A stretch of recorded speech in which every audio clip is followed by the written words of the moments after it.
My dear brother and sister, Assalamu alaikum. Islam, a complete code of life. Islam is a complete code of life that emphasizes not only the rights of Allah, such as acts of worship, but also places immense importance on the rights of fellow human beings. Today, in the light of a hadith of the Prophet Muhammad, we will try to understand who the true bankrupt person is and why fulfilling the rights of others is so essential. The hadith. The Prophet Muhammad once asked his companions, "Who do you think is a bankrupt person?" The companions replied, "O Messenger of Allah, a bankrupt person is someone who has neither dirhams nor dinars." The Prophet then said, "The true bankrupt person in my ummah is the one who will come on the day of judgment with a mountain of good deeds, prayers, fasting, charity, and other acts of worship. However, he would have wronged others in the world, insulted someone, oppressed someone, taken someone's wealth unjustly, or harmed someone's honor. As a result, those whose rights he violated will take his good deeds. If his good deeds are exhausted before the claims are settled, their sins will be placed upon him. Ultimately, he will be left with no good deeds and burdened with the sins of others." The Day of Judgment, accountability. On the Day of Judgment, Allah's court will function with absolute justice. No worldly currency, wealth, or possessions will be of any use.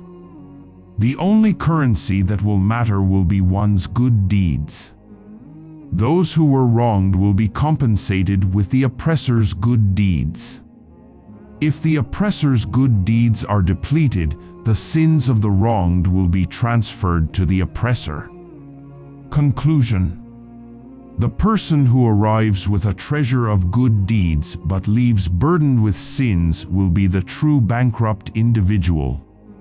The importance of the rights of others, Huququl Ibad. In Islam, the rights of others are given paramount importance.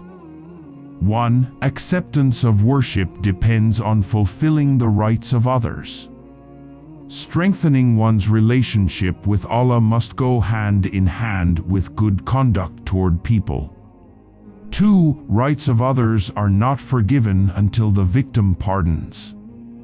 For example, taking someone's wealth unlawfully, hurting someone's feelings, or backbiting will not be forgiven until the wronged individual forgives.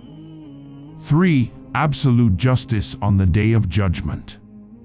Allah will ensure that every wronged individual receives justice, no matter how much worship the wrongdoer performed.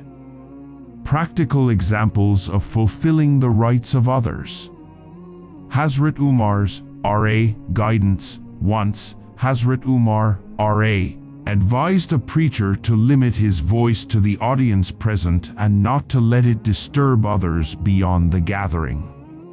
Hazrat Aisha's R.A. complaint: a preacher would deliver sermons in a loud voice, disturbing Hazrat Aisha's rest. She complained to Hazrat Umar, R.A., who intervened and restricted the preacher's actions. Lessons. Propagation of religion should be done with wisdom and balance. Causing harm to others, even unintentionally, contradicts the teachings of Islam. Who is a true Muslim? The Prophet Muhammad said, "A Muslim is the one from whose hands and tongue other Muslims remain safe." Even while spreading the message of Islam, one can violate the rights of others, such as by using loudspeakers excessively, which may disturb the sick or disrupt people's rest. Sharia prescribes that the voice should only reach those who are willing and present to listen. Forcing others to hear a message is not permissible. Conclusion. Fulfilling the rights of others is crucial for our faith and salvation. Alongside worship, we must be mindful of how we treat others, whether it involves their honor, wealth, or time. On the day of judgment, good deeds and sins will be the only measures of success. Therefore, we must act with caution and accountability. Let us pledge today to never violate anyone's rights and to value both our duties to Allah and to His creation. May Allah enable us to uphold the rights of others and grant us success on the day of judgment. Ameen.